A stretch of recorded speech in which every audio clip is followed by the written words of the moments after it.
നമസ്കാരം. എന്തൊക്കെയുണ്ട് വിശേഷങ്ങൾ? എല്ലാവർക്കും സുഖം തന്നെയെന്ന് വിശ്വസിക്കുന്നു. ഞങ്ങളിവിടെ സുഖമായിരിക്കുന്നു. അപ്പോൾ ഞാനിന്ന് വന്നിരിക്കുന്നത് കോമ്പിനേഷൻ ആയിട്ടാണ്, അതായത് നമ്മുടെ വെജിറ്റേറിയൻ മീൽസ്. ആ വെജിറ്റേറിയൻ മീൽസിന്റെ കോമ്പിനേഷൻ ഞാൻ 2-3 ചെയ്തിട്ടുണ്ടായിരുന്നു അതിന് മുൻപ്. പിന്നെ കുറേ ഗ്യാപ്പ് ആയില്ലേ. അപ്പം നിങ്ങൾ ഒരുപാട് പേര് എൻ്റെ അടുത്ത് പറഞ്ഞിട്ടുണ്ട്, ചേച്ചി എന്താ വെജിറ്റേറിയൻ കോമ്പിനേഷൻ ചെയ്യാത്തത്. അപ്പോൾ വെജിറ്റേറിയനിൽ മാത്രമല്ല കേട്ടോ, അപ്പോൾ നിങ്ങൾക്ക് ഇതിൻ്റെ കൂടെ ഒരു മുട്ട പൊരിച്ചതോ അല്ലെങ്കിൽ മീൻ പൊരിച്ചതോ മീൻകറി ഉണ്ടെന്നുണ്ടെങ്കിൽ നോൺ വെജ് കോമ്പോ ആയി.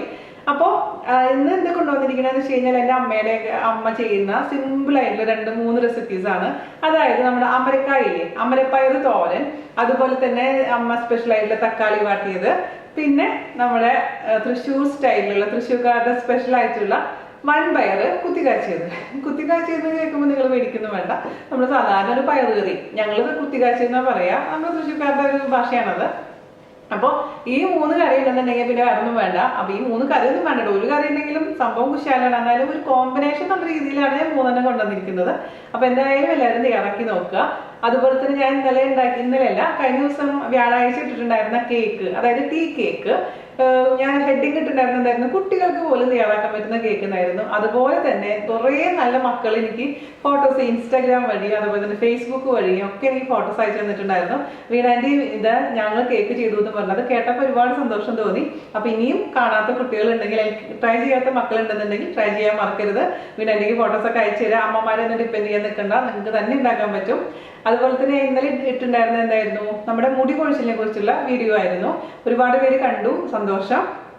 അപ്പോൾ ഇതുപോലെ ഞാൻ നമ്മുടെ പ്ലാനൊന്ന് ഇച്ചിരി മാറ്റം വരുത്തിയിട്ടുണ്ട്. അതായത് നമ്മുടെ ടൈം ടേബിൾ, വീഡിയോ ഇടുന്ന അപ്ഡേറ്റ് ചെയ്യുന്ന ടൈം ടേബിളിനെ കുറിച്ച് പറയാനാണ് ഞാൻ ആഗ്രഹിക്കുന്നത്. അതായത് ഞാൻ ഇനി തൊട്ട് ചെയ്യാൻ പോകുന്നത് തിങ്കൾ മുതൽ വ്യാഴം വരെ കുക്കിംഗ് വീഡിയോസ് മാത്രം. അപ്പൊ അതിൽ വേറെ വ്ളോഗ് ഒന്നും ഉണ്ടാവില്ല. അത് ദുബായ് സമയം കറക്റ്റ് 1:30 അപ്ലോഡ് ചെയ്യുന്നതായിരിക്കും. അതായത് നാട്ടിലാണെങ്കിൽ 3 മണിക്ക്, ഉച്ചതിരിഞ്ഞ് 3 മണിക്ക് കേട്ടോ. അതുപോലെ തന്നെ ഇതേപോലെ മുടി റിലേറ്റഡ് ആയിട്ടുള്ളതും എന്തെങ്കിലും വേറെ എന്തെങ്കിലും ടോപ്പിക്കൊക്കെ ഞാൻ കവർ ചെയ്യാൻ പോകുന്നത് ഞായറാഴ്ചയാണ്. ഞായറാഴ്ച ഉച്ചയ്ക്ക് 1:30-ക്കാണ്. പിന്നെ വെള്ളി ശനി ദിവസങ്ങൾ ചിലപ്പോൾ വ്ളോഗ് ഇടും, ചിലപ്പോൾ ഒന്നും ഉണ്ടായിരുന്നു വരില്ല. അപ്പൊ 2 ദിവസം നിങ്ങൾക്ക് ഒരു ഇടവേള വേണ്ട, അല്ലെങ്കിൽ ബോറടിക്കില്ലേ, എന്ന് വീട് ചേച്ചിനെ കണ്ടു കഴിഞ്ഞാൽ ബോറടിക്കുന്നു തോന്നുന്നു. അപ്പൊ നമുക്കത് തീരുമാനിക്കാം. അപ്പൊ ഇതാണ് നമ്മുടെ ഒരു ഷെഡ്യൂൾ എന്ന് പറയുന്നത്. അപ്പൊ അതിനനുസരിച്ച് നിങ്ങൾ കാണാൻ മറക്കരുത്. അപ്പോൾ ഒട്ടും താമസിച്ചിട്ട് നമുക്ക് എങ്ങനെയാണ് ടേസ്റ്റി ആയിട്ട് നമ്മുടെ നാടൻ ഊണ് തയ്യാറാക്കാം എന്ന് നോക്കിയിട്ട് വരാം. ഓക്കെ, അപ്പൊ നമുക്ക് ഇന്നത്തെ ലഞ്ച് ഉണ്ടാക്കാൻ തുടങ്ങിയാലോ. ഞാനിവിടെ ഓൾറെഡി ചോറ് റെഡിയാക്കി വെച്ചിട്ടുണ്ട് കേട്ടോ. പിന്നെ ഇന്ന് ഞാൻ ചെയ്യാൻ പോകുന്നത് നമ്മുടെ അമരപ്പയർ. നിങ്ങൾ ഒരുപാട് പേര് എൻ്റെ അടുത്ത് ചോദിച്ചിട്ടുണ്ടായിരുന്നു, ചേച്ചി എന്താ അമരപ്പയർ ഇതേവരെ ചെയ്യാത്തതെന്ന്. അപ്പോൾ അമരപ്പയർ തോരൻ വെക്കാൻ പോവുകയാണ്. അതുപോലെ തന്നെ നമ്മുടെ പയറില്ലേ, അതായത് എന്താ പറയുക, വൻപയർ എന്ന് പറയില്ലേ, വൻപയർ ഉള്ളിമുളകും കുത്തി കാച്ചാൻ പോവുകയാണ്. പിന്നെ ഒരു ഡിഷും കൂടെ ചെയ്യുന്നുണ്ട്, അതായത് എൻ്റെ അമ്മയുടെ സ്പെഷ്യലായിട്ട് ഞാൻ ഓൾറെഡി ചെയ്തിട്ടുള്ളതാണ് തക്കാളി സിമ്പിളായിട്ടുള്ള തക്കാളി വാട്ടിയത്. അപ്പോൾ ആദ്യം തന്നെ നമുക്ക് ഇത് റെഡിയാക്കാൻ തുടങ്ങാം. അതൊക്കെ ഞാൻ ഓൾറെഡി കാണിച്ചിട്ടുള്ള കാരണം അത് പെട്ടെന്ന് ചെയ്ത് തീർക്കാം. അപ്പോൾ ഇതുപോലെ നമുക്ക് അമരക്കായ കിട്ടുകയാണെന്നുണ്ടെങ്കിൽ ആദ്യം എന്താ ചെയ്യേണ്ടത്, നന്നായിട്ട് മഞ്ഞൾ വെള്ളത്തിൽ കുറച്ച് ഉപ്പിട്ടിട്ട് അതിനുശേഷം കുറച്ച് നേരം ഒരു 15 മിനിറ്റോളം വെള്ളത്തിലിട്ട് വെക്കുക. പിന്നെ അതിനുശേഷം നന്നായി വാഷ് ചെയ്തെടുക്കുക. ഇതിനെല്ലാം നന്നായി വാഷ് ചെയ്തെടുത്തിട്ടുള്ള അമരപ്പയറാണത്. നമ്മുടെ നാട്ടിൽ അമരപ്പയർ എന്നാ പറയുക, നിങ്ങളുടെ നാട്ടിൽ എന്താ പറയുകയെന്ന് എനിക്കറിയില്ല. അതിനുശേഷം ഇതിൻ്റെ ഈ സൈഡിലെ ഇങ്ങനെ ആകുമ്പോൾ ഇതിൻ്റെ ഈ എന്താണ് പറയുക, നാര് വരും. നാര് ഇങ്ങനെ എടുത്ത് കളയാം. അല്ലെങ്കിൽ ആ നാരോടുകൂടി നമ്മൾ കുക്ക് ചെയ്തിട്ടുണ്ടെങ്കിൽ, ഈ കറി വെച്ചിട്ടുണ്ടെങ്കിൽ, തോരൻ വെച്ചിട്ടുണ്ടെങ്കിൽ നാര് ഇങ്ങനെ വായിൽ തടയും. അപ്പോൾ ഇതുപോലെ ഇങ്ങനെ എടുത്താൽ മതി കേട്ടോ. അപ്പോൾ എല്ലാത്തിൻ്റെയും നാര് ഇതേപോലെ, ഭയങ്കര ടെൻഡർ ആണെങ്കിൽ നാര് വരില്ല, പക്ഷെ ഇച്ചിരി മൂത്തതാണെങ്കിൽ നന്നായിട്ട് ഈ സൈഡിൽ നിന്ന് നാരിങ്ങ് എടുക്കാൻ പറ്റും. അതുപോലെ എല്ലാത്തിൻ്റെ നാര് എടുക്കാം. ഓക്കെ, അതിനുശേഷം നമുക്കിത് നൈസായിട്ട് അരിയും. ഞാൻ നൈസായിട്ടാണ് എൻ്റെ വീട്ടിലൊക്കെ അരിയാറുള്ളത്. ചിലർ കുറച്ച് വലുതായിട്ട് അരിയും. അപ്പോൾ ഇത് തേങ്ങ ചേർത്തിട്ടുള്ളൊരു തോരനാണ്. തോരൻ എന്ന് പറഞ്ഞാൽ ഞങ്ങളുടെ സൈഡിലുള്ള തോരൻ, റിയലായിട്ടുള്ള തോരൻ എന്ന് പറയാൻ പറ്റില്ല. അപ്പോൾ എൻ്റെ രീതിയിൽ എങ്ങനെയാണെന്ന് ചെയ്തതെന്ന് ഞാൻ കാണിച്ചു തരാം. അപ്പോൾ ഇതൊരു 1/4 കിലോളം എടുത്തിട്ടുണ്ട് കേട്ടോ ഞാൻ. ചിലത് കുറച്ച് മൂത്തത് പോലെ തോന്നുകയാണെങ്കിൽ നമ്മളത് എടുക്കാൻ പാടില്ല. നല്ല ടെൻഡർ ആയിട്ടുള്ള നല്ല ഇളയത് നോക്കിയിട്ട് നമ്മൾ എടുക്കുക. തൊടുമ്പോൾ തന്നെ നല്ല സോഫ്റ്റ് ആയിട്ടുണ്ടാവും. അങ്ങനെയാണ് ഞാൻ ഇളയത് തിരഞ്ഞെടുക്കാറുള്ളത്. അപ്പോൾ ഇതുപോലെ മൊത്തത്തിൽ ഇതിൻ്റെ ഞാര് കളഞ്ഞതിന് ശേഷം നമുക്ക് അരിഞ്ഞെടുക്കാം കേട്ടോ. അപ്പം ഞാനിവിടെ എന്താ ചെയ്തതെന്ന് വെച്ചാൽ വൻപയർ 1 ഗ്ലാസ്സാണ് എടുത്തിരിക്കുന്നത്. ഞാൻ വെള്ളത്തിൽ കുതിർത്ത് വയ്ക്കാൻ മറന്നിട്ടുണ്ടായിരുന്നു. അപ്പോൾ ഞാൻ കുറച്ച് നേരം ഒരു 10 മിനിറ്റോളം നല്ലതായിട്ട് തിളപ്പിച്ചിട്ടുണ്ടായിരുന്നു. അപ്പോൾ ഇത് ഏകദേശം നല്ല കുതിർന്ന പോലെ ആയിട്ടുണ്ട്. ഉപ്പിട്ടിട്ടുണ്ട്. നമുക്ക് ഈ വൻപയർ വേവിച്ചെടുക്കാം. തലേദിവസം രാത്രിയൊക്കെ കുതിർത്തിടുകയാണെന്നുണ്ടെങ്കിൽ ഇതേപോലെ ജസ്റ്റ് ഇതിലിടുക, വെള്ളം ഒഴിക്കുക, ഉപ്പിടുക, എന്നിട്ട് കുക്ക് ചെയ്യുക. അപ്പോൾ ഞാനിപ്പോൾ ഓൾറെഡി നന്നായി തിളപ്പിച്ചിട്ടുള്ള കാരണം ഒരു വിസിലേ ഞാൻ വെക്കുന്നുള്ളൂ. അതല്ലെങ്കിൽ വൻപയറൊക്കെ കുക്കാവാൻ ഒരു 4-5 വിസിലൊക്കെ വേണ്ടി വരും. അപ്പോൾ മീഡിയം ഫ്ലെയിമിൽ ഇട്ടതിന് ശേഷം നമുക്ക് ഇത് കുക്ക് ചെയ്തെടുക്കാം കേട്ടോ. അപ്പുറത്ത് അടുപ്പിലോട്ട് മാറ്റി വയ്ക്കുക. അപ്പോൾ അത് അവിടെ ഇരുന്ന് കുക്കായിക്കോളും. ആ സമയം കൊണ്ട് നമുക്കിവിടെ ഇതങ്ങ് അരിയാം. ഇതാ ഞാനിപ്പോൾ എല്ലാത്തിൻ്റെയും നാര് നന്നായിട്ട് സൈഡിൽ നിന്നൊക്കെ എടുത്തിട്ടുണ്ട് കേട്ടോ. നമുക്ക് ഇനി നന്നായിട്ട് അരിഞ്ഞെടുക്കാം. ഒരു 3-4 ഒരുമിച്ച് എടുക്കാം. അതിനുശേഷം ഒരുമിച്ച് അങ്ങ് വെക്കുക. അതിനുശേഷം വളരെ നൈസാക്കി അരിയുക. നമ്മളിപ്പോൾ തോരനൊക്കെ അരിയുമ്പോൾ എപ്പോഴും ചെറുതാക്കി അരിയുന്നതാണ് നല്ലത് കേട്ടോ. അപ്പോൾ അതേസമയം നിങ്ങൾക്ക് മടിയൊക്കെ ആണെന്നുണ്ടെങ്കിൽ വലുതാക്കി അരിയാം. പക്ഷേ ഞാൻ ഇതുപോലെയാണ് അരിയുന്നത്. ഇപ്പോൾ ഈ സമയത്ത് നല്ലോണം അവൈലബിൾ ആണ്. എല്ലാ സൂപ്പർ മാർക്കറ്റിൽ പോകുമ്പോഴും അമരപ്പയർ കാണാനുണ്ട്. അപ്പോൾ ലുലുവിൽ പോയപ്പോൾ ഞാൻ കണ്ടപ്പോൾ വാങ്ങിച്ചതാണ്. അതുപോലെ തന്നെ കൊത്തമ്പരയും കുറച്ച് വാങ്ങിച്ചു വെച്ചിട്ടുണ്ട്, പീച്ചിങ്ങ വാങ്ങിച്ചു വെച്ചിട്ടുണ്ട്. ഈ 3 വെജിറ്റബിളാണല്ലേ ഞാൻ ഇടാതിരുന്നത്. ഓക്കെ, അപ്പോൾ ഈ ഒരു അളവിൽ ഈ ഒരു രീതിയിലാണ് നമുക്ക് അരിയേണ്ടത് കേട്ടോ. എന്നിട്ട് ഞാനിപ്പോൾ ഇത് ഓവനിൽ വെച്ചിട്ടാണ് കുക്ക് ചെയ്യാൻ പോകുന്നത്. അതേസമയം നിങ്ങൾക്ക് നേരിട്ട് തന്നെ നമ്മൾ ഉള്ളിയും വെള്ളം കുത്തി കാച്ചതിന് ശേഷം ഇതേപോലെ തന്നെ സംഭവം ഇട്ടിട്ട് അടച്ചു വെച്ചിട്ട് വേവിക്കാം. അല്ലെങ്കിൽ കുക്കറിൽ ജസ്റ്റ് ഒരു ആവി കയറ്റി കൊടുക്കാം. അങ്ങനെയാണെങ്കിൽ ചെയ്യാം. അപ്പോൾ എനിക്ക് കുറച്ചും കൂടി കംഫർട്ടബിൾ ആയിരിക്കുന്നത് അവനിൽ വെച്ച് കുക്ക് ചെയ്യുന്നതായതുകൊണ്ട് ഞാൻ അവനിൽ വെച്ചിട്ടാണ് ഈ വെജിറ്റബിൾ കുക്ക് ചെയ്യാൻ പോകുന്നത്. ഓക്കെ, അപ്പോൾ മൊത്തത്തിൽ ഇതേപോലെ നൈസാക്കി അരിഞ്ഞെടുക്കട്ടെ. അതിനുശേഷം നമുക്ക് ബാക്കിയുള്ള കാര്യങ്ങളൊക്കെ ചെയ്യാം. നമ്മുടെ ഇതിൻ്റെ പയറിൻ്റെ വിസിൽ വന്നിട്ടുണ്ടായിരുന്നു. ഞാൻ ഓഫ് ചെയ്തിട്ടേക്കാണ്. ഇനി അതിൻ്റെ ചൂടാറിയതിന് ശേഷം മാത്രം നമുക്ക് ഓപ്പൺ ചെയ്താൽ മതി. ആ സമയം കൊണ്ട് നന്നായിട്ട് പയർ കുക്കാവട്ടെ കേട്ടോ. അപ്പോൾ ഞാനിവിടെ അമരപ്പയറും കംപ്ലീറ്റ് ഇതേപോലെ നൈസാക്കി അരിഞ്ഞിട്ടുണ്ട്. നമുക്ക് ഇനി ഇതും കുക്ക് ചെയ്തെടുക്കണം. അപ്പോൾ ഇതിലോട്ട് നമുക്ക് ഇട്ട് കൊടുക്കാം. ഈ വെജിറ്റബിൾ നിറയെ വെള്ളമുണ്ട്. അപ്പോൾ ഇനി നമ്മൾ അവനിൽ വേവിക്കുമ്പോൾ പിന്നെ എക്സ്ട്രാ വെള്ളത്തിൻ്റെ ആവശ്യമില്ല. ഞാൻ വെള്ളം ഒഴിക്കാറില്ല കേട്ടോ. എക്സ്ട്രാ കുറച്ച് മാത്രം ഉപ്പിട്ട് കൊടുക്കാം. പിന്നെ വേണമെങ്കിൽ നമുക്ക് പിന്നെ ഇട്ട് കൊടുക്കാം. ഉപ്പ് കൂടുതലായി കഴിഞ്ഞാൽ ബുദ്ധിമുട്ടാണ്. എല്ലാം കൂടി നന്നായിട്ട് അങ്ങ് മിക്സ് ചെയ്യുക. എന്നിട്ട് അടച്ച് വെച്ചിട്ട് നമുക്കൊരു 10 മിനിറ്റ് കേട്ടോ. നമുക്ക് ഉള്ളി കൂടെ നോക്കുമ്പോൾ അറിയാൻ പറ്റുമല്ലോ. ഓവറായിട്ട് കുക്ക് ചെയ്യേണ്ട ആവശ്യമില്ല. നടുവിൽ ഇങ്ങനെ കുറച്ചൊരു കുഴിച്ച് കൊടുക്കുക. അതിനുശേഷം അടച്ച് വെച്ച് വേവിക്കുക. അപ്പോൾ ഞാൻ പറഞ്ഞ പോലെ നിങ്ങളുടെ അടുത്ത് അവനില്ല എന്നുണ്ടെങ്കിൽ ഒരു കുക്കറിൽ ഇട്ടതിന് ശേഷം ഒരു അല്പം മാത്രം വെള്ളം ഒഴിക്കുക, ഉപ്പിടുക. അതിനുശേഷം ഒരു വിസിലൊന്നും വരാൻ പാടില്ല. ജസ്റ്റ് ആവി കയറ്റിയാൽ മതി. എന്നിട്ട് അപ്പം തന്നെ പുറത്തെടുക്കുക. അതെല്ലാം ഓപ്പൺ ചെയ്ത് നോക്കുക. എങ്ങനെയാണ് നിങ്ങൾക്ക് സൗകര്യം അതുപോലെ ചെയ്തോളൂ കേട്ടോ. അപ്പോൾ ഞാനിത് അവനിൽ വെച്ചിട്ട് കുക്കായതിന് ശേഷം കൊണ്ടുവരാം. ഇനി നമ്മുടെ പയറ് കറി ഉണ്ടാക്കാൻ തുടങ്ങുക. അതിനുവേണ്ടി ഞാനിവിടെ ഒരു 5 ചെറിയുള്ളി, അതുപോലെ തന്നെ 1 ടേബിൾ സ്പൂൺ ചതച്ച മുളക് നന്നായി എല്ലാം കൂടിയിട്ട് ചതച്ചിട്ടുണ്ട്. പിന്നെ കുറച്ച് കറിവേപ്പില എടുത്തിട്ടുണ്ട്. അപ്പോൾ നിങ്ങളുടെ അടുത്ത് ചതച്ച മുളകായിട്ടില്ലെങ്കിൽ എന്താ ചെയ്യേണ്ടതെന്ന് വെച്ച് കഴിഞ്ഞാൽ വറ്റൽമുളകില്ലേ, വറ്റൽമുളക് ഒന്ന് ഇതിൽ വെച്ച് ചതച്ചാൽ മതി. അല്ലെങ്കിൽ മിക്സിയിലിട്ട് ജസ്റ്റ് ഒന്ന് കറക്കിയെടുത്താലും മതി. ഈ ചെറിയുള്ളി ഒരിക്കലും ഒരുപാട് അങ്ങ് അരിഞ്ഞു പോകാൻ പാടില്ല. അത് പ്രത്യേകിച്ച് ശ്രദ്ധിക്കണം. അല്ലെങ്കിൽ അരിഞ്ഞിടുക കേട്ടോ. ഞാൻ എപ്പോഴും അരിഞ്ഞിടാറുണ്ട്. അല്ലെങ്കിൽ എൻ്റെ വീട്ടിലൊക്കെ സ്ഥിരം ചെയ്യുമ്പോൾ നമ്മുടെ അമ്മിയിൽ വെച്ച് ഇതേപോലെ ചതച്ചെടുക്കുകയാണ് ചെയ്യുന്നത്. ചതച്ചിടുന്നതിലും അരിഞ്ഞിടുന്നതിലും നമ്മൾ ടേസ്റ്റിൽ നല്ല ഡിഫറൻസ് ഉണ്ട്. അതുകൊണ്ടാണ് ഞാനിപ്പോൾ ചതച്ചെടുത്തിരിക്കുന്നത് കേട്ടോ. അപ്പോൾ നിങ്ങളുടെ അടുത്ത് ഇത് രണ്ടും ഇല്ലെങ്കിൽ കുറച്ച് മുളക് പൊടി ഉപയോഗിച്ചാലും മതി. മുളക് പൊടി ആകുമ്പോൾ ഒരു 1/2 ടീസ്പൂണോളം മുളക് പൊടി എടുക്കുക. ഇതിപ്പോൾ ഞാൻ ചതച്ച മുളകായതുകൊണ്ട് 1 ടേബിൾ സ്പൂൺ എടുത്തിട്ടുണ്ട്. ഓക്കെ, നമുക്കിനി ഇത് കുത്തി കാച്ചാൻ തുടങ്ങാം. അതിന് വേണ്ടി ഒരു കടായി വെക്കുക. ഇപ്പോൾ ഞാൻ വീഡിയോ എടുക്കുന്നതുകൊണ്ടാണ് കേട്ടോ എല്ലാം ഒരുമിച്ച് കാണിക്കാത്തത്. നിങ്ങൾക്ക് കൺഫ്യൂഷൻ ഉണ്ടാവാതിരിക്കാൻ വേണ്ടിയിട്ടാണ്. അല്ലെങ്കിൽ എന്താണെന്ന് വെച്ചാൽ നമ്മൾ വീട്ടിലൊക്കെ ചെയ്യുമ്പോൾ എല്ലാം ഒരുമിച്ച് ചെയ്യും. ഒരു 4-5 കറികൾ ഒരുമിച്ച് ഉണ്ടാക്കാൻ പറ്റും നമുക്ക് സ്റ്റവിൽ നമ്മുടെ സൗകര്യത്തിനനുസരിച്ച്. അപ്പോൾ ഇതിലോട്ട് നമുക്ക് ആവശ്യത്തിന് വെളിച്ചെണ്ണ ഒഴിച്ച് കൊടുക്കാം. ഞാൻ ഒരു 2 ടേബിൾ സ്പൂൺ വെളിച്ചെണ്ണ ഒഴിച്ച് കൊടുക്കുന്നുണ്ട് കേട്ടോ. ഈ വെളിച്ചെണ്ണ ഒന്ന് ചൂടാവട്ടെ.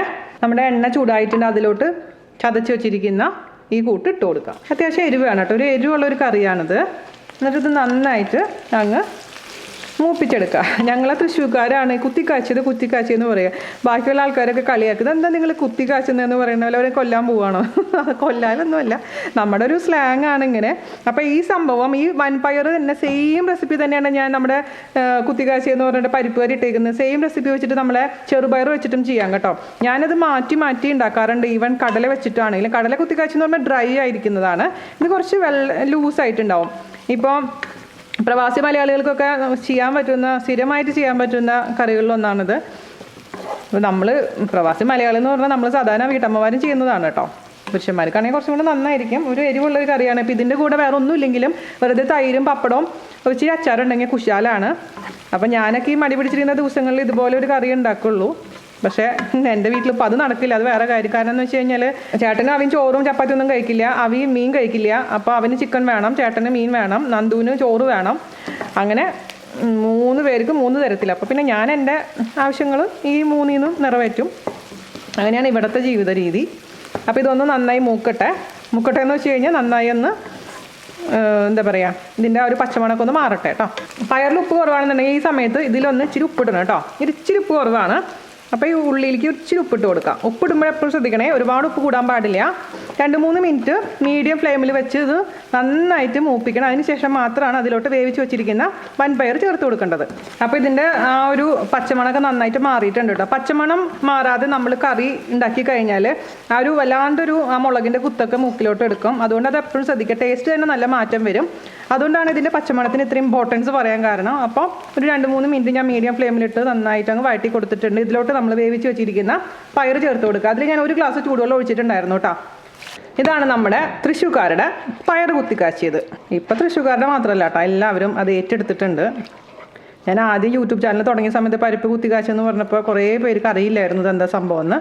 മറ്റുള്ള ജില്ലക്കാർ കൂടുതലും ഈ ചതച്ച മുളക് ഉപയോഗം കുറവാന്ന് തോന്നുന്നു. നമ്മൾ തൃശ്ശൂർക്കാർ എല്ലാത്തിനും ചതച്ച മുളക് ഇടുന്ന ആൾക്കാരാണ്. ഓക്കെ, അപ്പോൾ ഇത് നന്നായിട്ട് അങ്ങ് തിളക്കട്ടെ. തിളച്ചതിന് ശേഷം ഇതിൻ്റെ ഉപ്പൊക്കെ നന്നായിട്ട് നോക്കുക. അത് കറക്റ്റ് ആയി കഴിഞ്ഞാൽ നമുക്കങ്ങ് ഓഫ് ചെയ്ത് വയ്ക്കുക. 5 മിനിറ്റെങ്കിലും ഇതിൽ കിടന്നങ്ങ് തിളക്കണം. അപ്പോഴാണ് ആ മുളകും ആ ഉള്ളിയും ഈ പയറും ഒക്കെ കൂടെ യോജിച്ചൊരു നല്ലൊരു കറിയായിട്ട് മാറുള്ളൂ. ഇതിപ്പോൾ ചപ്പാത്തിയുടെ കൂടെയും ദോശയുടെ കൂടെയൊക്കെ നല്ലതാണ് കേട്ടോ. ഞാനൊന്നുമില്ലെങ്കിൽ ഇതന്നെ കൂട്ടി കഴിക്കാറുണ്ട്. അപ്പോൾ ഇതൊന്ന് നന്നായി തിളക്കട്ടെ. നമ്മുടെ കറി ഒരു 5 മിനിറ്റോളം തിളച്ചിട്ടുണ്ട്. ഇത് മതി കേട്ടോ. അപ്പോൾ ഇതിൻ്റെ ടേസ്റ്റ് ഞാൻ ഫൈനലി നോക്കട്ടെ. അതായത് ഉപ്പും എരിവൊക്കെ കറക്റ്റ് ആണെന്ന് നോക്കട്ടെ. ഇതിൻ്റെ ചാറിൻ്റെ അളവ് നിങ്ങൾക്ക് ഇഷ്ടത്തിനനുസരിച്ച് മാറ്റം വരുത്താം കേട്ടോ. ഇതിപ്പോൾ നിങ്ങൾക്ക് ഡ്രൈ ആക്കണം എന്നുണ്ടെങ്കിൽ ചാറിൻ്റെ അളവ് കുറച്ചിട്ട് നന്നായിട്ട് വരട്ടിയെടുക്കാം. എല്ലാം പെർഫെക്റ്റ് ആയിട്ടുണ്ട്. അടപ്പത്തൊന്ന് മാറ്റാം. ഇനി അടുത്ത നമ്മുടെ തോരൻ റെഡിയാക്കാൻ തുടങ്ങാം. ഇതങ്ങോട്ട് മാറ്റി വയ്ക്കാം. തോരൻ റെഡിയാക്കാൻ വേണ്ടിയിട്ട് വേറൊരു കടായി വെക്കുക. ഞാൻ നമ്മുടെ ഇത് കണ്ട ഒട്ടും തന്നെ കുഴയാതെ നല്ല ഡ്രൈ ആയിട്ടുണ്ട്. ഒട്ടും തന്നെ വെള്ളം ഒഴിക്കാണ്ടാണ് ഞാൻ ഇത് വേവിച്ചിട്ടുണ്ടായിരുന്നത്. ഇത് ഞാൻ പറഞ്ഞ പോലെ 10 മിനിറ്റാണ് എൻ്റെ അവനിൽ വേവിച്ചിരിക്കുന്നത്. മൈക്രോ പവറിലിടുക, ഹൈയിലിടുക. ഞാൻ കഴിഞ്ഞ ദിവസം നമ്മുടെ അവനിൽ എങ്ങനെയാണ് കപ്പലണ്ടി വറുക്കുക എന്നുള്ള വീഡിയോ ചെയ്തിട്ടുണ്ടായിരുന്നില്ല. അതിൽ ഞാൻ കറക്റ്റായിട്ട് കാണിച്ചു തന്നിട്ടുണ്ട് മൈക്രോവേവ് എങ്ങനെയാണ് യൂസ് ചെയ്യുക എന്നുള്ള കാര്യം. അപ്പോൾ അതിൽ ഞാൻ വേവിച്ചിട്ടുണ്ട്. അല്ലെങ്കിൽ ഞാൻ പറഞ്ഞ പോലെ നിങ്ങൾക്ക് എങ്ങനെയാണോ സൗകര്യം അതനുസരിച്ച് വേവിക്കുക. അതിന് നമുക്ക് ഇത് നമ്മളെ കടായി ചൂടാക്കാൻ വെക്കാം. ഇതിന് ശേഷം നമുക്ക് കടായിലോട്ട് വെളിച്ചെണ്ണ ഒഴിച്ചു കൊടുക്കാം. വെളിച്ചെണ്ണ അല്ലെങ്കിൽ നിങ്ങൾ ഉപയോഗിക്കുന്ന എന്ത് എണ്ണയാണോ ആ എണ്ണ ഒഴിച്ചോളൂ കേട്ടോ. ഒന്ന് ചൂടാവട്ടെ. എണ്ണ ചൂടായിട്ടുണ്ട്. അതിലോട്ട് നമുക്ക് ഞാനിവിടെ ഒരു 6 ചെറിയുള്ളി, എനിക്കിവിടെ കിട്ടുന്ന ചെറിയുള്ളി എന്ന് പറഞ്ഞാൽ വലിയ ചെറിയുള്ളിയാണ് കേട്ടോ. അപ്പോൾ നാട്ടിൽ കിട്ടുന്ന ചെറുതാണെങ്കിൽ ഒരു 10 എണ്ണൊക്കെ എടുത്തോളൂ. നൈസായി അരിഞ്ഞത് ഇട്ട് കൊടുത്തിട്ടുണ്ട്. കുറച്ച് കറിവേപ്പിലയും കൂടിയിട്ട്. എന്നിട്ട് ഇത് നന്നായിട്ട് അങ്ങ് ചെറിയൊരു ഗോൾഡ് കളർ ആവുന്ന വരെ അങ്ങ് റോസ്റ്റ് ചെയ്തെടുക്കാം. ചെറിയുള്ളി നിങ്ങളുടെ അടുത്ത് ഇല്ലാന്നുണ്ടെങ്കിൽ അതിന് പകരമായിട്ട് ചെറിയ സവാള നൈസാക്കി അരിഞ്ഞിട്ട് കൊടുത്താൽ മതി കേട്ടോ. പക്ഷേ ചെറിയുള്ളിയിൽ കിട്ടുന്ന ടേസ്റ്റ് വേറെ ഒന്നിലും നമുക്ക് കിട്ടില്ല. പക്ഷേ എല്ലാ സ്ഥലത്തും ഇപ്പോൾ ചെറിയുള്ളി ഉണ്ടാവണമെന്ന് പറയാൻ പറ്റില്ലല്ലോ. അപ്പോൾ ഞാൻ അതിൻ്റെ ആ വേവിച്ച് വെച്ചിരിക്കുന്ന അമരപ്പയറിൻ്റെ ഉപ്പൊന്ന് നോക്കട്ടെ കേട്ടോ. ഉപ്പ് ഇച്ചിരി കുറവുണ്ട്. അതുകൊണ്ട് മാത്രം ഞാൻ ഈ ഉള്ളിലോട്ട് ഒരു അല്പം ഉപ്പിട്ട് കൊടുക്കുകയാണേ. മിക്സ് ചെയ്ത് കൊടുക്കുക. ഇത് ചെടപടാന്ന് റെഡിയാവുന്നൊരു സംഭവങ്ങളാണ്. അപ്പോൾ ഈ ഉള്ളിയൊക്കെ നമ്മൾ ഒരുമിച്ച് തലേദിവസം ക്ലീൻ ചെയ്ത് ഒരു നല്ല അടച്ചുറപ്പുള്ള ഡപ്പിയിലാക്കി ഫ്രിഡ്ജിൽ വെക്കുകയാണെന്നുണ്ടെങ്കിൽ പിന്നെ നമുക്ക് ആവശ്യമുള്ള സമയത്ത് എടുത്ത് അങ്ങ് ഉപയോഗിക്കാം. 2 കറിക്ക് ഒരേ ഇൻഗ്രീഡിയൻസ് തന്നെയാണ് ഉള്ളത്. അപ്പോൾ പിന്നെ പെട്ടെന്ന് നമ്മൾ ജോലി കഴിയും. പിന്നെ തക്കാളി കറി വേണമെന്നൊന്നുമില്ല കേട്ടോ. ഇത് രണ്ടുണ്ടെങ്കിൽ തന്നെ കുശാലാണേ. തക്കാളി കറി പിന്നെ ഒരു പുളിക്ക് വേണ്ടി മാത്രം ഞാൻ ഉണ്ടാക്കുന്നതാണ്. അല്ലെങ്കിൽ രസം ഉണ്ടാക്കാം നിങ്ങൾക്ക് വേണമെന്നുണ്ടെങ്കിൽ, പുളിവെക്ക് വേണമെന്നുണ്ടെങ്കിൽ, അല്ലെങ്കിൽ തൈര് മാത്രം മതി, അല്ലെങ്കിൽ ഒരു ഓംലെറ്റ് ഉണ്ടാക്കാം. അപ്പോൾ ഇതിൻ്റെ ചെറിയൊരു കളർ ചേഞ്ച് വന്നിട്ടുണ്ട്. നമുക്കതിലോട്ട് ചതച്ച മുളക് ചേർത്ത് കൊടുക്കാം. ഒരു 1/2 ടേബിൾ സ്പൂണോളം ചതച്ച മുളകും കൂടെ ചേർത്ത് നന്നായിട്ട് അങ്ങ് മിക്സ് ചെയ്തിട്ട് ഇത് നേരത്തെ പറഞ്ഞ പോലെ തന്നെ ഇതിൻ്റെ പച്ചമണം മാറുന്ന വരെ അങ്ങ് വഴറ്റി കൊടുക്കാം. അല്ലെങ്കിൽ മുളക് പൊടി ആയാലും മതി ചതച്ച മുളകിന് പകരമായിട്ട്. പക്ഷെ ഞാൻ എപ്പോഴും പ്രിഫർ ചെയ്യുന്നത് ചതച്ച മുളക് തന്നെയാണ്. എൻ്റെ വീട്ടിൽ ഇതിൻ്റെ കൂടെ കുറച്ച് പരിപ്പുണ്ടല്ലോ, തൂരപ്പരിപ്പ് വേവിച്ചിട്ട് അതും കൂടെ മിക്സ് ചെയ്യും. അപ്പോൾ ഒരു പ്രത്യേക ടേസ്റ്റാണ്. ഇതിൻ്റെ കൂടെ അതുപോലെ തന്നെ നമ്മുടെ കൊത്തമരയുടെ കൂടെയൊക്കെ പരിപ്പിടും. പരിപ്പോ അല്ലെങ്കിൽ ചെറുപയറൊക്കെ ഇടാം. പക്ഷേ എനിക്ക് പേഴ്സണലി ഇഷ്ടം പരിപ്പാണ്. അപ്പോൾ നിങ്ങൾക്ക് അങ്ങനെ ഇഷ്ടമാണെന്നുണ്ടെങ്കിൽ കുറച്ച് പരിപ്പ് വേവിച്ചിട്ട് ഇതിൻ്റെ കൂടെ ചേർത്ത് കൊടുത്താൽ മതി കേട്ടോ. ഓക്കെ, അപ്പോൾ അതിൻ്റെ ഒരു പച്ചമുളകൊക്കെ ഒന്ന് മാറിയിട്ടുണ്ട്. നമുക്ക് ഇതിലോട്ട് കുറച്ച് തേങ്ങ ചേർത്ത് കൊടുക്കാം. ഒരു 3 ടേബിൾ സ്പൂണോളം തേങ്ങ മിക്സ് ചെയ്ത് കൊടുക്കാം. തേങ്ങ ചേർത്തിട്ടും ഒരു 2 മിനിറ്റോളം നമുക്ക് ഇതിലിട്ടതിന് ശേഷം ഒന്ന് വഴറ്റി കൊടുക്കണം. ആ തേങ്ങയുടെയും ഒരു റോ ടേസ്റ്റ് ഒന്ന് മാറണം. ഓക്കെ, അപ്പോൾ ഒരു 2 മിനിറ്റോളം ഇതും നന്നായിട്ട് വഴറ്റിയിട്ടുണ്ട്. നമുക്ക് ഇതിലോട്ട് വേവിച്ച് വെച്ചിരിക്കുന്ന അമരപ്പയർ ചേർത്ത് കൊടുക്കാം. വേണമെങ്കിൽ വേവിക്കുന്ന സമയത്ത് ഒരു അല്പം മഞ്ഞപ്പൊടി ഇട്ട് വേവിച്ചോളൂ കേട്ടോ. ഞാൻ പിന്നെ മഞ്ഞപ്പൊടി ഇട്ടിട്ടില്ല. വാഷ് ചെയ്തപ്പോൾ മഞ്ഞപ്പൊടി ഇട്ടിട്ടുള്ള വെള്ളത്തിലാണ് വാഷ് ചെയ്തെടുത്തത്. എന്നിട്ട് പതുക്കെ മിക്സ് ചെയ്ത് കൊടുക്കുക. ഇത് ഓവറായിട്ട് കുക്കായി കഴിഞ്ഞാൽ ടേസ്റ്റ് ഉണ്ടാവില്ല കേട്ടോ. എപ്പോഴും ഈ ഒരു അളവിൽ ഇരിക്കുമ്പോഴാണ് കഴിക്കാനും ടേസ്റ്റ് ഉണ്ടാവുക, കാണാനും ചന്ത ഉണ്ടാവുക. ഇവിടെ എക്സോസ് ഫാൻ ഇടാൻ പറ്റില്ല വീഡിയോ എടുക്കുന്ന കാരണം. അതുകൊണ്ട് ഞാനിങ്ങനെ ചുമച്ചുകൊണ്ടിരിക്കുകയാണ്. ഇതാണ് എൻ്റെ അമ്മയുടെയൊക്കെ കറി എന്ന് പറയുന്നത്, നാടൻ കറികൾ. ഓക്കെ, ഇതിൻ്റെ ടേസ്റ്റ് ഒന്ന് നോക്കട്ടെ. അടിപൊളി, എല്ലാം പെർഫെക്റ്റ് ആയിട്ടുണ്ട് കേട്ടോ, നന്നായിട്ടുണ്ട്. ഇനി ഫൈനലായിട്ട് എന്ത് ചെയ്യണം, ഒരല്പം വെളിച്ചെണ്ണയും കറിവേപ്പിലയും കൂടെ അങ്ങ് തൂകി അങ്ങ് മിക്സ് ചെയ്തെടുക്കാം. ഇത്രയുള്ള പരിപാടി. നമ്മുടെ അമരപ്പയർ തോരനും റെഡിമണി ആയിട്ടുണ്ടല്ലോ. അപ്പോൾ ഇത് മാറ്റി വയ്ക്കുക. ഇനി നമുക്ക് അവസാനത്തെ റെസിപ്പി ഏതാണ്? നമ്മുടെ തക്കാളി വഴറ്റിയത്. അത് ഞാൻ പെട്ടെന്ന് പറഞ്ഞു പോകാം. അത് ഓൾറെഡി ഞാൻ ഇട്ട വീഡിയോ ആണേ. അപ്പോൾ ഇതിൻ്റെ കൂട്ടത്തിൽ കൂടെ ജസ്റ്റ് ഒന്ന് പറയണമെന്ന് മാത്രം. അപ്പോൾ അതിന് വേണ്ടിയിട്ട് തക്കാളിയൊക്കെ നമുക്ക് അരിയാം. അത് മാറ്റി വയ്ക്കാം. അപ്പോൾ നമ്മുടെ തക്കാളി വാട്ടാൻ വേണ്ടിയിട്ട് ഞാനിവിടെ 3 നല്ല പഴുത്ത തക്കാളി എടുത്തിട്ടുണ്ട്. ചെറുതാക്കി കട്ട് ചെയ്ത് വെച്ചിട്ടുണ്ട് കേട്ടോ. അതുപോലെ തന്നെ ഒരു സവാള നൈസാക്കി കട്ട് ചെയ്തിട്ടുണ്ട്. നൈസ് എന്ന് വെച്ചാൽ ഓവർ നൈസല്ല, എന്നാൽ ഇതുപോലെ കട്ട് ചെയ്തെടുത്തിട്ടുണ്ട്. പിന്നെ ഒരു 3 പച്ചമുളക് എടുത്തിട്ടുണ്ട്. ഇനി നമുക്ക് ഇതിലേക്ക് വേണ്ടത് ഇഞ്ചിയാണ്. ഇഞ്ചിയാണെങ്കിലും ചെറിയ കഷ്ണം മതി. വെളുത്തുള്ളി ഞാൻ ഉപയോഗിക്കാറില്ല അതിലോട്ട്.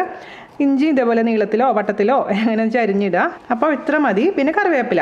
അപ്പോൾ നമുക്ക് ഉണ്ടാക്കാൻ തുടങ്ങാം. അതിന് വേണ്ടിയിട്ട് ഒരു കടായി ചൂടാക്കാൻ വെക്കുക. അതിലോട്ട് നമുക്ക് ആവശ്യത്തിന് വെളിച്ചെണ്ണ ഒഴിച്ചു കൊടുക്കാം. വെളിച്ചെണ്ണ ഒരുപാടൊന്നും വേണ്ട കേട്ടോ. ഒന്ന് മെൽറ്റ് ആവട്ടെ. ഞാൻ മീഡിയം ഫ്ലെയിമിലാണ് ഇപ്പോൾ തീ വെച്ചിരിക്കുന്നത്. ഇത് എൻ്റെ അമ്മയുടെ സ്ഥിരം കറിയായിരുന്നു. ആരെങ്കിലും ഗസ്റ്റ് പെട്ടെന്നൊക്കെ കയറി വരുന്നു എന്നുണ്ടെങ്കിൽ അമ്മ ഓടി പോയിട്ട് ഉണ്ടാക്കുന്ന ഒരു കറികളിലൊന്നാണിത്. ഈ തക്കാളി വാട്ടിയത്, കൊത്തിപ്പൊരിച്ചത്.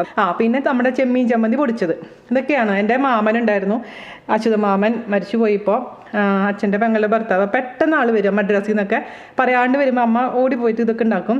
മാമന് ഭയങ്കര ഇഷ്ടമായിരുന്നു അമ്മയുടെ ഈ തക്കാളി വാട്ടിയത്, അതുപോലെ തന്നെ ചെമ്മീൻ ചമ്മന്തി പൊടിച്ചതും ഈവൻ മുട്ട കൊത്തിപ്പൊരിച്ചതും. ഇതൊക്കെ ഒരു കാലം, തിരിച്ചു വരാത്തൊരു നല്ല കാലം. ഓക്കെ, അപ്പോൾ ഇതൊന്ന് ചൂടാവട്ടെ കേട്ടോ. നമ്മുടെ എണ്ണ ചൂടായിട്ടുണ്ട്. അതിലോട്ട് അരിഞ്ഞു വെച്ചിരിക്കുന്ന സവാളയും പച്ചമുളകും ഇഞ്ചിയും ചേർത്ത് കൊടുക്കും. ചെറിയുള്ളി ഉണ്ടെങ്കിൽ ചെറിയുള്ളി ഒരു 3-4 അരിഞ്ഞിട്ട് കൊടുത്തോളൂ കേട്ടോ. ചെറിയുള്ളി ഇടുമ്പോൾ പ്രത്യേക ടേസ്റ്റ് ആയിരിക്കും. ഇതിൻ്റെ പ്രത്യേകത എന്താണെന്ന് വെച്ച് കഴിഞ്ഞാൽ ജസ്റ്റ് ഒന്ന് വാടിയാൽ മാത്രം മതി ഈ സവാള. അല്ലാതെ ഓവറായിട്ട് അങ്ങ് ഗോൾഡ് കളർ ആവാൻ പാടില്ല. ഗോൾഡ് കളർ ആയി കഴിഞ്ഞാൽ ഈ കറിക്ക് ടേസ്റ്റ് ഉണ്ടാവില്ല. അതൊന്ന് പ്രത്യേകിച്ച് ശ്രദ്ധിക്കുക. അപ്പോൾ ഇതിലോട്ട് നമുക്ക് ആവശ്യത്തിന് ഉപ്പ് ചേർത്ത് കൊടുക്കാം. അങ്ങ് മിക്സ് ചെയ്ത് കൊടുക്കാം. മീഡിയം ഫ്ലെയിമിൽ വെച്ചിട്ട് ഇതൊന്ന് വാടി വരുന്ന സമയത്ത് നമുക്കിതിലോട്ട് കുറച്ച് മുളക് പൊടി ചേർത്ത് മിക്സ് ചെയ്ത് കൊടുക്കാം. മഞ്ഞൾപ്പൊടി ആവശ്യത്തിന് കിട്ടാൽ മതി. ഞാൻ മഞ്ഞൾപ്പൊടി ഇടുന്നില്ല, മുളക് പൊടി മാത്രം ഇട്ട് മിക്സ് ചെയ്ത് പിന്നെ ഈ തക്കാളിയും കൂടെ ചേർത്ത് അടച്ച് വെച്ചിട്ട് അങ്ങ് വേവിച്ചെടുക്കുക. അത്രേ ഉള്ളൂ പരിപാടി, വേറെ ഒന്നുമില്ല. കറിവേപ്പില ചേർക്കാൻ മറന്നുപോയില്ല, ഞാൻ കറിവേപ്പില ഇട്ടേ. കറിവേപ്പില എത്ര ഇടുന്നോ അത്രയും നല്ലതാണ്. ഇഞ്ചിയുടെ അളവ് കൂടാനും പാടില്ല കേട്ടോ. ഇഞ്ചി കൂടിക്കഴിഞ്ഞാലും വേറൊരു കുത്തു വരും ഇഞ്ചിയുടെ. അതുകൊണ്ട് ഇഞ്ചിയുടെ അളവൊക്കെ നമുക്ക് സൂക്ഷിച്ച് ചെയ്യുക. ഇവിടുത്തെ ഇഞ്ചിക്കൊന്നും വലിയ വാസനയൊന്നുമില്ല ഈ ചൈനയിൽ നിന്ന് വരുന്ന ഇഞ്ചി കാരണം. പക്ഷെ നാട്ടിലെ നല്ല നാടൻ ഇഞ്ചിയാണെങ്കിൽ ഒരു അല്പിട്ടാൽ മതി, അത് തന്നെ ധാരാളമായിരിക്കും. ഓക്കെ, അപ്പോൾ നമ്മുടെ സവാള നന്നായിട്ട് വാടിയിട്ടുണ്ട് കേട്ടോ. പിന്നെ ഈ സവാള നാടനല്ല, ഒരു വയലറ്റ് കളറുള്ള സവാളയാണ്. അപ്പോൾ നാടൻ സവാളയ്ക്ക് ടേസ്റ്റ് ഇതിനില്ല കേട്ടോ, സത്യം പറയുകയാണെങ്കിൽ. അപ്പോൾ ഇതിലോട്ട് നമുക്ക് മുളക് പൊടി ചേർത്ത് കൊടുക്കാം. എരിവുള്ള മുളക് പൊടിയാണേ, 1/4 ടീസ്പൂൺ മതിയാകും. കാരണം ഇതിൽ ഞാനിപ്പോൾ അത്യാവശ്യം എരിവുള്ള പച്ചമുളകാണ് ഇട്ടിരിക്കുന്നത്. അതുകൊണ്ട് ഒരു 1/4 ടീസ്പൂണോളം മുളക് പൊടി ഞാൻ ചേർത്ത് കൊടുത്തിട്ടുണ്ട്. പിന്നെ നമുക്ക് നോക്കിയിട്ട് ഇല്ലെങ്കിൽ കുറച്ച് കഴിയുമ്പോൾ ചേർത്ത് കൊടുക്കാം. മിക്സ് ചെയ്യാം. മുളക് പൊടി ഇട്ടതിന് ശേഷം പച്ചമുളകൊക്കെ മാറിയിട്ടുണ്ട്. നമുക്ക് ഇതിലോട്ട് നമ്മൾ എടുത്ത് വെച്ചിരിക്കുന്ന തക്കാളി ചേർത്ത് കൊടുക്കാം. നന്നായി മിക്സ് ചെയ്യുക. അതിന് ശേഷം അടച്ച് വെച്ചിട്ട് അങ്ങ് വേവിക്കുക. ഒന്ന് തുറന്ന് ഇളക്കി കൊടുക്കുക. ഒന്നും കൂടെ അടച്ച് വെച്ച് വേവിച്ച് കഴിഞ്ഞാൽ സംഭവം കുശാൽ. അപ്പോൾ നമ്മുടെ തക്കാളി വാട്ടിയതും റെഡി ആയിട്ടുണ്ട്. ഞാനിതിൻ്റെ ടേസ്റ്റ് ഒന്ന് നോക്കട്ടെ കേട്ടോ. ഫൈനലായിട്ട് നന്നായി കുക്കാവണം തക്കാളി. നല്ല പഴുത്ത തക്കാളി എടുക്കാൻ പ്രത്യേകിച്ച് ശ്രദ്ധിക്കണേ. ടേസ്റ്റ് നോക്കട്ടെ കേട്ടോ. ഉപ്പ് കുറവാണ്, ബാക്കി എല്ലാം കറക്റ്റ് ആയിട്ടുണ്ട്. അപ്പോൾ പുളിയുള്ള തക്കാളി ഉണ്ടെങ്കിലാണ് ടേസ്റ്റ് ഉണ്ടാവുക കേട്ടോ ഈ കറി ഉണ്ടാക്കുമ്പോൾ. ഓക്കെ, അപ്പോൾ നമ്മുടെ 3 കറിയും റെഡി ആയിട്ടുണ്ട്. അപ്പോൾ ഇതാണ് ഇന്നത്തെ എൻ്റെ കോമ്പിനേഷൻ. അപ്പോൾ എല്ലാവരും തയ്യാറാക്കി നോക്കുക. പിന്നെ ഇതിൻ്റെ കൂടെ വേണമെന്നുണ്ടെങ്കിൽ കുറച്ച് അച്ചാറും തൈരും ഉണ്ടെങ്കിൽ പിന്നെ കുശാലായി. പക്ഷെ അതിൻ്റെ ആവശ്യമുണ്ടെന്ന് എനിക്ക് തോന്നുന്നില്ല. അപ്പോൾ ഇതുണ്ടാക്കിയതിന് ശേഷം എനിക്ക് ഫീഡ്ബാക്ക് പറയാൻ മറക്കരുത്. അപ്പോൾ കുറച്ച് കഴിഞ്ഞിട്ട് ഇച്ചിരി ചോറും കറിയൊക്കെ കൂട്ടി ഞാൻ കഴിക്കാൻ പോവാണേ. അപ്പോൾ അടുത്ത അടിപൊളിയായിട്ട് റെസിപ്പി ആയിട്ട് വരുന്നവരെ നന്ദി, നമസ്കാരം. Thank you.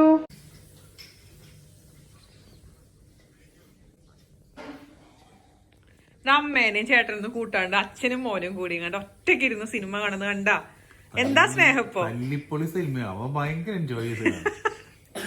അതെന്താന്നറിയാമോ, പഠിക്കാൻ പറയണ കാരണം ഏത് സിനിമ ഇരുന്ന് കണ്ടോളൂ.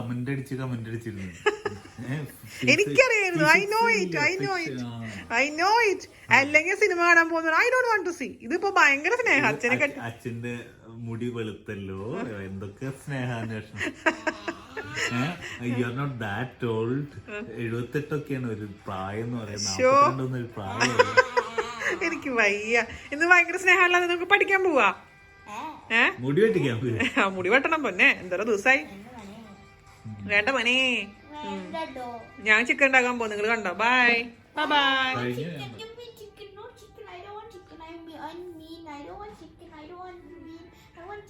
നിനക്കല്ലടാ ചേട്ടനാ ചിക്കൻ.